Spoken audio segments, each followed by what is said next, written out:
Welcome to the Phoenix Conversations.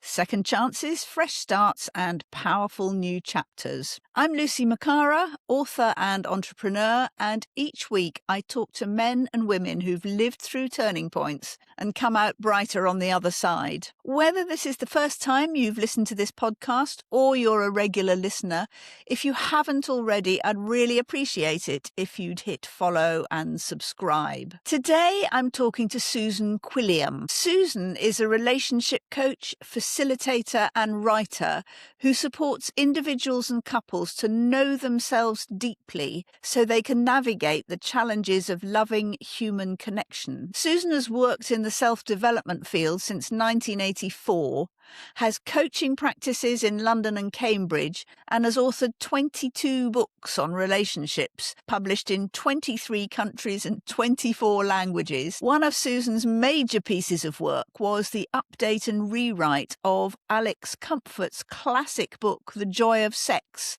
for the 21st century. And currently she is a co-founder of The Torn Project that offers stories, resources, and hope for navigating inner conflict. Hello, Susan. Thank you so much for joining me on the Phoenix Conversations. It's lovely to have you here. It's lovely to be here, Lucy. Susan, you've had such an interesting career, but I want to start right at the beginning and ask you about your childhood. What was growing up like for you? What kind of child were you? Did you have anything you desperately wanted to be when you grew up? What was the young Susan like? Well, this is interesting because when I was preparing for this interview, I was very aware that I've had a number of Phoenix moments. And the first one was when I was 3, because the doctors told my parents that I wasn't going to survive. And in fact, there was an operation. It was one of the first of its kind. And here I am. So my first Phoenix moment was back in 1953 when I was very, very little.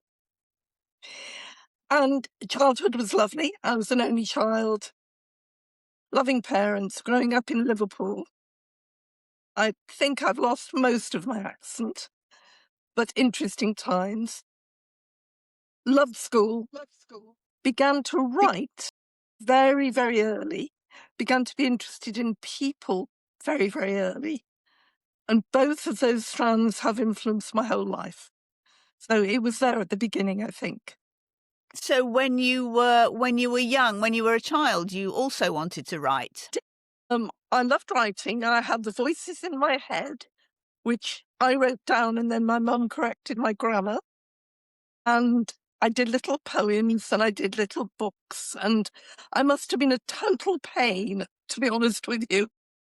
I want to write, I want to write, I want to write. And also I wanted to talk to people and find out all about them. So I was one of those children who was sitting in a pram and trying to talk to everybody. I sound quite horrid, actually, don't I? No, not at all. I'm sure you were a charming child, but it's very interesting that all those things have actually carried right through your life and your career. So were you aware of the kind of life-threatening incident that happened to you and your unexpected survival? Were you ill? Did you have to live through a difficult period as a 3-year-old? I lived through illness, and I find this interesting as a psychologist, I never knew the significance of it. So I just assumed that every child would have to spend an entire year in bed, or every child wasn't allowed to run around.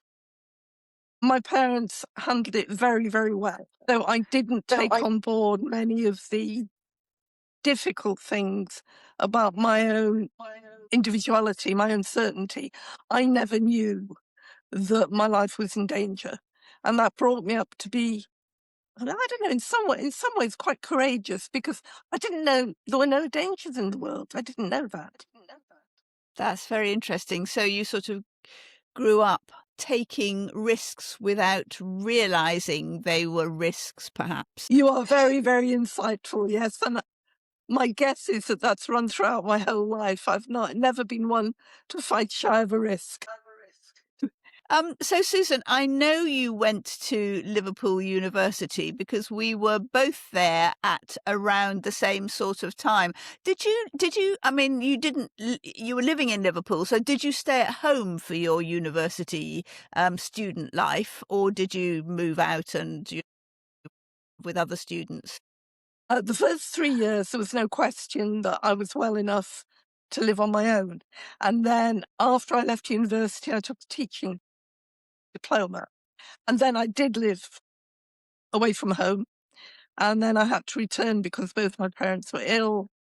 And once they had passed away, I was living on my own again. Goodness, so that seems like a few kind of reinventions in one short period, really. For a start, moving out yourself, then moving home, and then the death of your parents and being on your own. That must have been quite a turning point in your life. What did it change for you? What happened then? Maybe my second Phoenix moment was having no parents, had no brothers and sisters. And so I went to London to live with my partner, started a completely new career at a time when England certainly was, shall we say, challenged. Very much a Phoenix moment because it was a very different life. I was in a living partnership. And yeah, I mean, obviously, I was affected by my parents' death.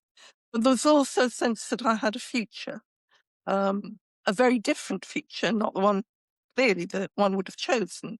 But there was a sense of Phoenix. There was a sense of, okay, something new, different town, new career, new living situation. Exciting, exciting. And so you were kind of alone, not alone, but in a completely new environment in London in the early 70s. What was that like, and what were you doing there? I mean, it must have been an exciting time, despite the death of your parents, to sort of be starting this new life. Yes, it was sort of mid-70s when everything was starting to settle, but also when, health issues were starting, AIDS was starting. And I started to become interested in sexual health because I had at least one friend who died of AIDS. And so that caught my attention after my psychology degree of this is not just about illness. This is about mental impact, not only on all of us, but also on the world. I guess that was another turning point of beginning to realize that literally the joy of sex was quite risky and it held risks with it. And that's another thread of the joy of sexuality, but also, again, that the sort of conflict of how do you handle that and how is the world handling that? So yeah, interesting times, as you say. And what were you doing for work at that time, Susan? Well, I had been a teacher in Liverpool for a few years, and that was fascinating. I loved teaching. I still love teaching.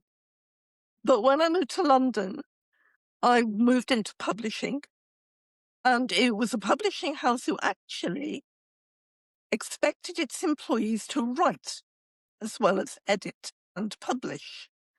So all of a sudden, I was spending my mornings writing, and then in the afternoon, you went through to the director's office, and she tore your writing apart.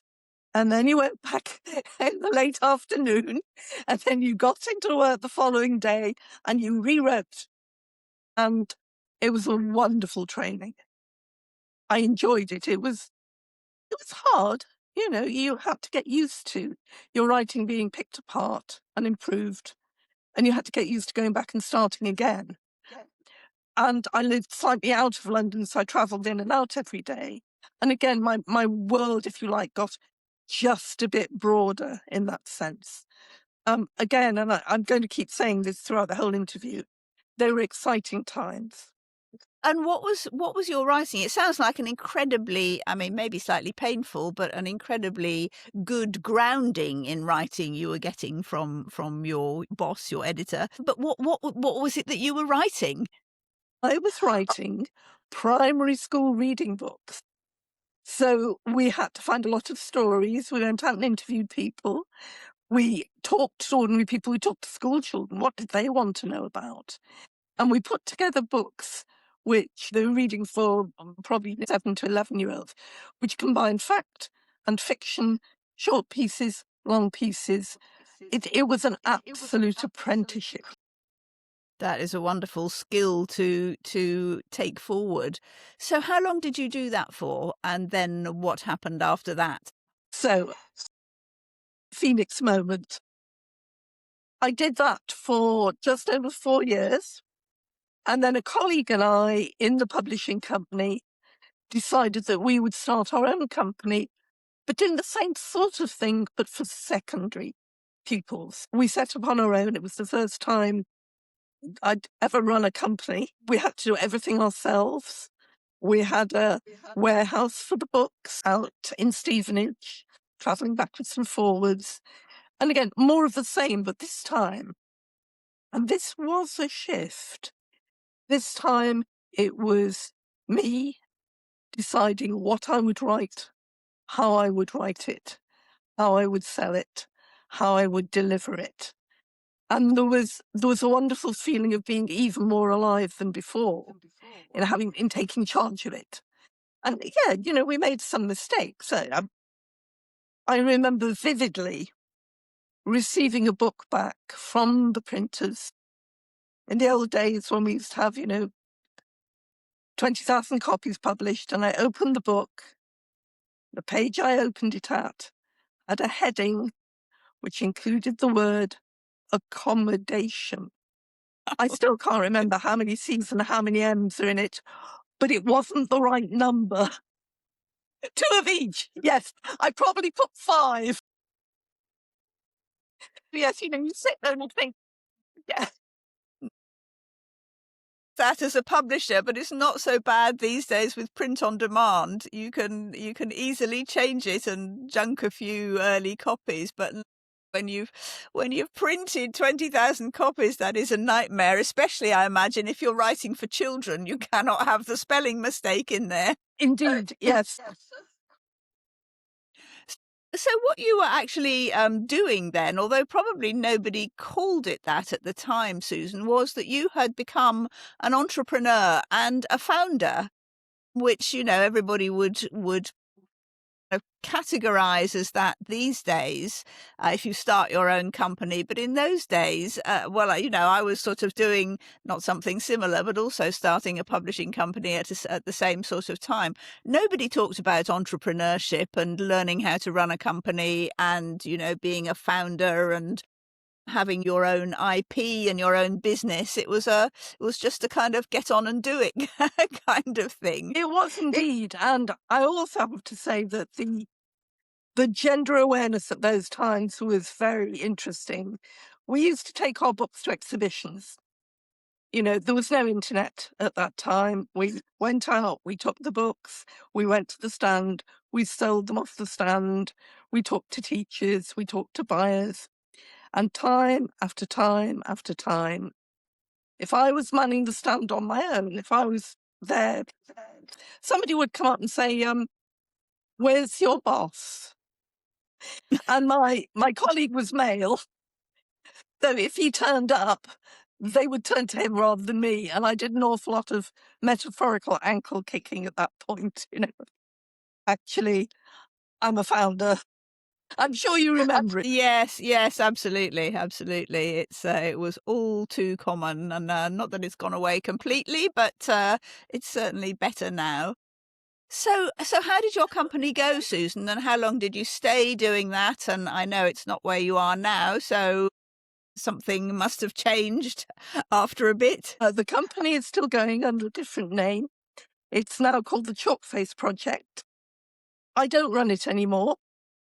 I let go at a certain stage, partly because my interests had widened, partly because I realised that writing was a real calling for me.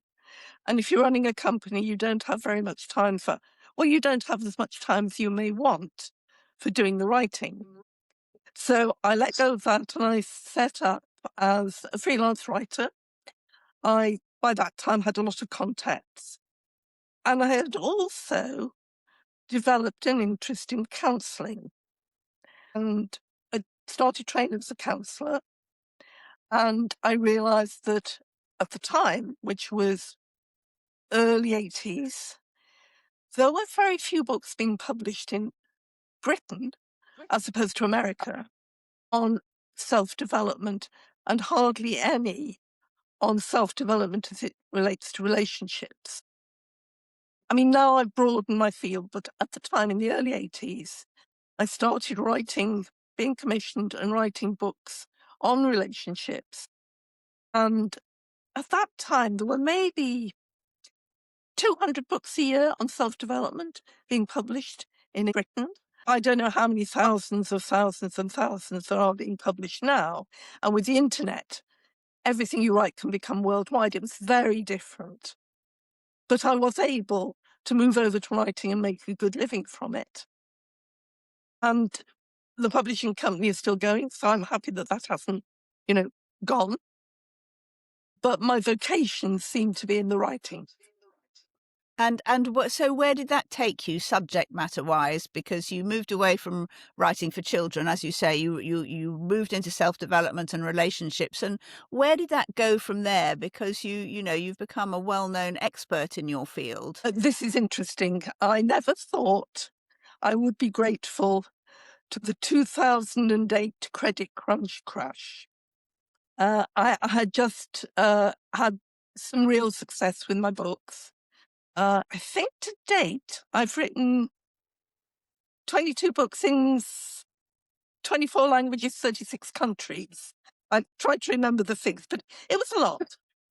And then all of a sudden, with the credit crunch, summer 2008, everything stopped. We had the internet coming on board. So if you wrote something, it was on the internet. And the good news was that everybody could see it. And the bad news was that nobody wanted to buy it again in a book.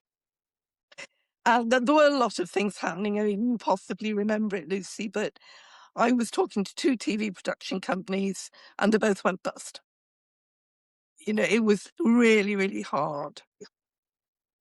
So, another Phoenix moment. My income was cut, as most people's were, and I had to rethink. And this was hard. I mean, I was at an age where I could have stepped back from work. I was in a situation where I could have stepped back from work, but I knew I loved it. I knew I really, really wanted to carry on working. And what I realised, and it happened over weeks, but it was a magic moment for me, was I realised that with the coming of the internet and with the coming of new technology, what I was saying in my books, people needed it face to face. There was this, it wasn't a rush, but it was a steady and growing trickle of people wanting to be helped person to person, not on a screen, not through a book, but actually talking to somebody. I had my counselling and I wasn't working as a counsellor, but I was able to go back to that. And rather than going to counselling, I decided to become a coach. Carried on writing, still making money from that, still getting joy from that, but also adding on seeing individual clients and couple clients. It's worked out that I talk to them, I hear from them, I work with them on a whole variety of personal problems or personal challenges, shall we say. I still have that practice. It's growing. It has grown over the last decades. I still love doing it. I have many clients who literally had a call this morning from a client I worked with 10 years ago, wanted to see me again for a different problem. So I added face-to-face coaching to my ability to write. And I discovered something which sort of completed the circle, which was writing and coaching. They're all really teaching. And so I go all the way back to the early 70s when I'm teaching and I'm writing for children, and this time it's teaching adults. So the last but one Phoenix moment, I'll talk about the latest Phoenix moment in a moment, but the Phoenix moment of 2008 was broaden out what I'm doing, what I'm offering, the insight into personal development, and the insight into people writing, communication. And I've been doing that pretty steadily since 83, let's say 86. And that gives me a solid 40 years of doing that and loving it. You must be such an experienced and insightful coach as well as writer by now with all that experience. So where has it taken you now, Susan? Actually, you mentioned just as a phrase earlier on, the joy of sex. That actually came into your life as well, didn't it? It did, yes. The story on the joy of sex is a coincidental one. In about the later years of the last century, I had a thought which I expressed to friends and a partner. I said, I love my books. I love what I'm writing about. I would love to rewrite The Joy of Sex. Now, The Joy of Sex is a brilliant book. It was first written in 1970 by Alex Comfort, who was an absolute pioneer. He was writing sensibly, forcefully, positively for men and for women. The books were aimed at men, but they included the female viewpoint in a way that very few other books did. So I just passed that comment, and then in 2005, I got a phone call from my book agent, who said that she just had lunch with a publisher, who was the publisher of The Joy of Sex, and they wanted a woman to rewrite it. And I put the phone down. I said, I must be dreaming this. Somebody has asked me to rewrite The Joy of Sex. Well, I have some hoops to go through. I had to see the publisher and have them approve me.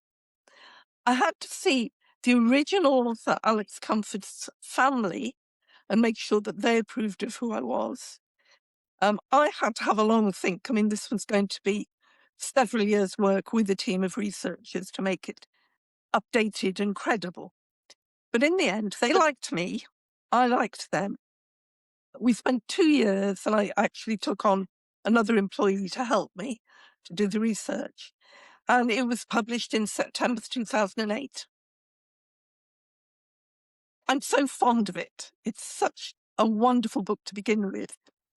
I know that in many ways it's been superseded by videos and the internet and social media, but for its time, I'm happy with it. Well, that was a wonderful project to be involved with. And did it move you into other areas as well? What did you do after you completed this enormous project? What happened to you then? It must have been a kind of reinvention as the kind of author, the new author of The Joy of Sex must have turned you into a different kind of person showing up in the world, shall we say? It's very funny, actually, because yesterday I was doing my coaching work, and in the building that we do it, there is a small, kitchen where you can make yourself coffee and eat up meals.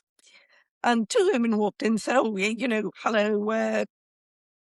And it turned out they came from Brooke, which is a sexual health charity. And I introduced myself, and they said, weren't you? I said, yes, that's it. Yeah, I'm the Joy of Sex lady. I have to say that it was a wonderful Phoenix moment with The Joy of Sex, but there were times when I wished they didn't know me as the Joy of Sex lady. It's a much broader brief than that. But yes, life-changing, absolutely life-changing. So, Susan, what happened after that then? Where was your next kind of phase of your life? Well, everything went in exactly the same direction. doing lovely coaching, writing about relationships, wrote a few more books, and then COVID struck. Now, you know, Lucy, I think for many people that was a phoenix moment. You had to look at what was happening to you, look at who you were, look at what the future might hold. I vividly remember those early months, round about this time of the year, or almost exactly round about this time of the year 6 years ago. We didn't know whether we would survive. It was completely unknown. In my situation as a freelancer and able to do things over Zoom, I was able to work from home. So I worked from home the whole time. And we were more or less in lockdown the whole time, apart from the occasional walk. And I started to realize something, both from what I was noticing and from what my clients were telling me, which was the huge inner conflict of living through a pandemic. Did I choose to go out and talk to other people, knowing that I might be risking my life and death? Or did I say, no, I'm going to stay at home? I have friends who, after COVID was announced, did not go into another building with a roof for the next 5 years. They chose protection, complete protection. There were other people who were clearly wandering the streets in large groups, chatting to each other, or staying at home in large groups and chatting to each other. And they were making their choices too. But what I realized as the time went on was that the underlying theme here was an inner conflict. What do you choose? Do you go to that party or not? Do you go to the pub or not? Do you stay? Do you look after yourself? Do you look after other people? And also, frankly, being face to face with, well, what's going to happen now? I realized that I started to focus what I wanted and what I think to use the word legacy is probably a little highfalutin, but what did I want to do? Brackets, before I died, close brackets. And I realized that I wanted to explore the topic of inner conflict. And that runs through relationships, it also runs through work, it runs through parenting, it runs through health. Almost every day you are in some sort of minor inner conflict. And maybe once every few years, and COVID was one of them, you have to face a major inner conflict in your life, a change of direction. It is, of course, Lucy, exactly what this podcast is about. Your Phoenix podcast is about people who arguably were facing an inner conflict and rose from the flames of that conflict. So I started doing the research and I spent a lot of time on the computer. I spent a lot of Zoom time talking to friends and family and then gradually broadening out to experts. And I realized two things. Firstly, almost everybody has an inner conflict.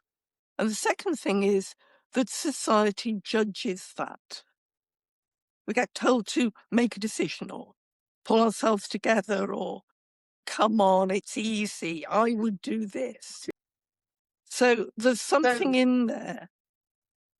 And I haven't fully grasped it yet because I'm still doing the research. And I and my team are still talking to people, doing interviews. And I can probably say later what we've been doing with this, which is really exciting. But what I realized back in the middle of COVID was that there was something here about helping the world to understand that inner conflict itself was a key strategy in human beings. We come through these, or we don't, and we hurt, and we meet and have to care for people who are going through inner conflict.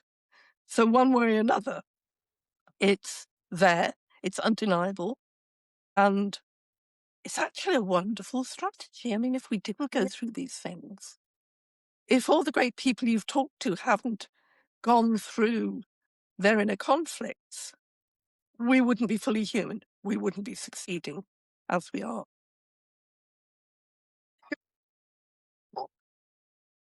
So, Susan, that's fascinating. And just tell me about the Torn Project, which is a wonderful name for what you're working on now. We've called it the Torn Project because people get torn, obviously. And we have spent the last 2.5 years interviewing people for our research and developing resources. And the main aim, there are subsidiary aims, but the main aim is actually not only to help those who are torn. The main aim is to help society realise that being torn is painful, but it's a really good idea. It's the way you grow. It's the way you get through stuff.